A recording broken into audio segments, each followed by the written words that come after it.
এক থেকে দু দফায় ভোট হলে কি সত্যিই পাল্টে যাবে বাংলার নির্বাচনের চেনা ছবি?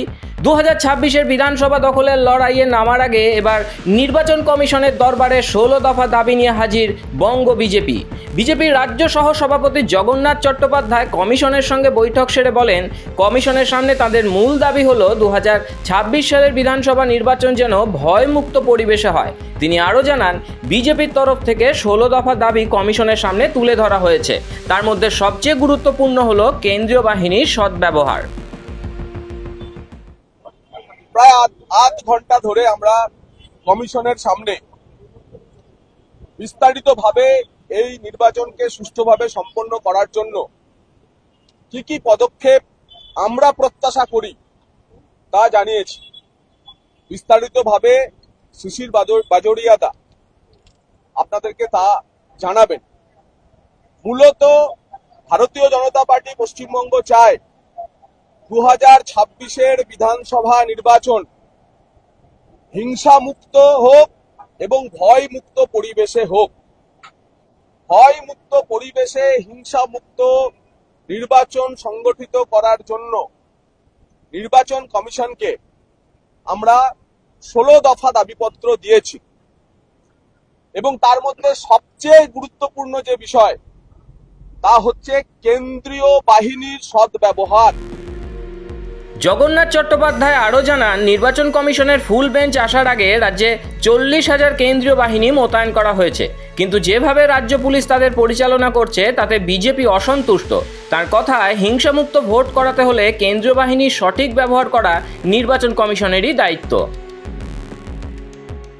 নির্বাচন কমিশন ফুল বেঞ্চ আসার আগে পশ্চিমবঙ্গে প্রায় 40,000 কেন্দ্রীয় বাহিনী নামিয়েছে, কিন্তু রাজ্য পুলিশ যেভাবে কেন্দ্রীয় বাহিনীর ব্যবহার করছে বা কনফিডেন্স বিল্ডিং মেজার্স বা ভোটারদের যে তাদের মধ্যে গণতন্ত্র সম্পর্কে বিশ্বাস ফিরিয়ে আনার যে এক্সারসাইজ করছে কেন্দ্রীয় বাহিনী, তাতে আমরা অসন্তুষ্ট, সে কথা জানিয়েছি।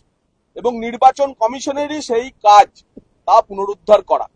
যদি হিংসামুক্ত ভোট এবং ভয়মুক্ত পরিবেশ তৈরি করতে হয়, তাহলে পশ্চিমবঙ্গ পুলিশ এবং এখানকার সরকারি অফিসারদের যে তন্ত্র কাজ করছে, যারা চায় না ভোটাররা বেরিয়ে এসে নিজের ভোট নিজের দিক, তাদের বিরুদ্ধেও কঠোর, কড়া এবং উদাহরণযোগ্য ব্যবস্থা নেওয়ার আমরা অনুরোধ জানিয়েছি। বিজেপি নেতা শিশির বাজোরিয়া জানান, 16 দফা দাবির মধ্যে প্রথম দাবি হলো 7-8 দফায় নয়, বরং নির্বাচন হোক 1 থেকে 2 দফায়। এখন আজকে যে আমাদের যে 16 দফার সাবমিশন, প্রথম একটা ফেজ কিংবা ম্যাক্সিমাম 2টো ফেজে নির্বাচন করার, এই যে 7-8 ধাপে নির্বাচন করার দরকার নেই, ঠিক না। শিশির বাজোরিয়া বলেন, বাহিনীর রুট মার্চ রাজপথে বা শান্তিপূর্ণ জায়গায় নয়, বরং সংবেদনশীল এলাকাগুলিতেই হওয়া উচিত। এটা দেখার দায়িত্ব কমিশনেরই। আমরা দেখেছি গত নির্বাচনে রুট মার্চ হয় রাজপথে, যেখানে মানুষ থাকে না, শুধু গাড়ি যায়, ওইখানে রুট মার্চ হয়। এইভাবে আমাদের রাজ্য পুলিশ কেন্দ্রীয় বাহিনীকে বাধ্য করে।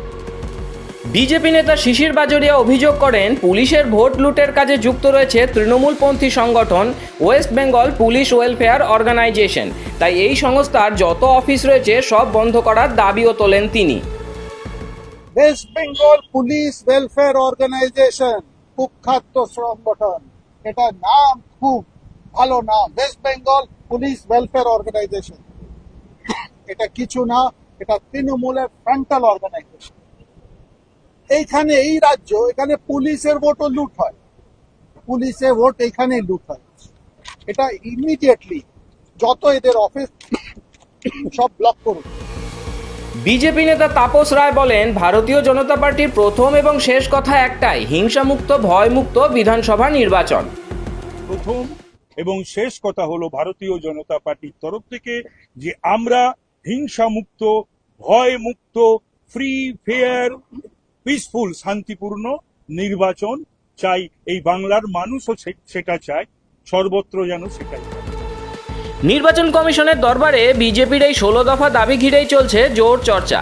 কেন্দ্রীয় বাহিনীর সঠিক ব্যবহারের দাবি থেকে শুরু করে দফা সংখ্যা কমিয়ে আনা, সব মিলিয়ে 2026-এর মহারণের আগে 1 ইঞ্চি জমি ছাড়তে নারাজ গেরুয়া শিবির। রাজপথের বদলে সংবেদনশীল গলিতে রুট মার্চ কিংবা পুলিশি সংগঠনের প্রভাব খর্ব করার এই দাবিগুলো কি শেষ পর্যন্ত কার্যকর হবে? কমিশন কি পারবে বাংলার ভোটারদের সেই কাঙ্ক্ষিত ভয়মুক্ত পরিবেশ উপহার দিতে?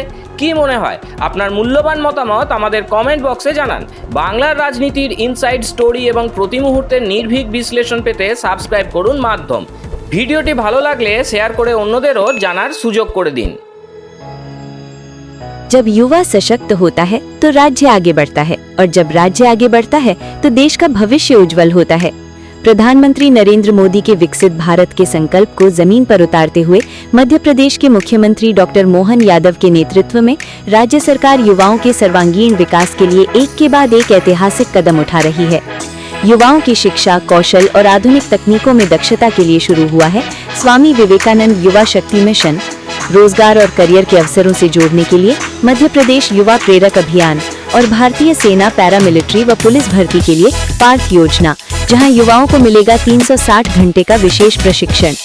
सरकारी नौकरियों में युवाओं के लिए बड़ा अवसर, 1 लाख पदों पर भर्तियां जारी, और अगले 5 वर्षों में 2.5 लाख सरकारी नौकरियों का लक्ष्य। हर साल जारी होगा भर्ती कैलेंडर। भारत सरकार के PLF सर्वे में मध्य प्रदेश ने दर्ज की देश की सबसे कम बेरोजगारी दर।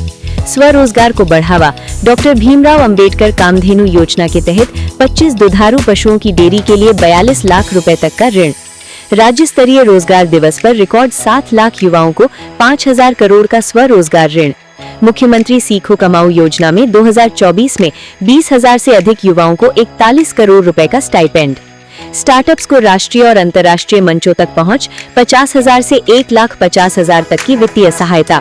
खेलों में भी मध्य प्रदेश आगे, 985 करोड़ से भोपाल में अंतर्राष्ट्रीय स्पोर्ट्स कॉम्प्लेक्स, हर विकास खंड में स्पोर्ट्स कॉम्प्लेक्स, हर जिले में स्टेडियम, 1 डिस्ट्रिक्ट 1 स्पोर्ट्स कॉम्प्लेक्स। शिक्षा में नई दिशा, सरकारी कॉलेजों में कृषि विषय, विश्वविद्यालयों में pilot training course, Ujjain engineering college में IIT satellite campus, AI, machine learning, coding. भविष्य की शिक्षा आज। ये है नया मध्य प्रदेश, जहां सपना सिर्फ देखा नहीं जाता, पूरा भी किया जाता है। प्रधानमंत्री नरेंद्र मोदी का मार्गदर्शन, मुख्यमंत्री डॉक्टर मोहन यादव का नेतृत्व और युवाओं की ताकत मध्य प्रदेश को बना रही है भारत का युवा शक्ति केंद्र।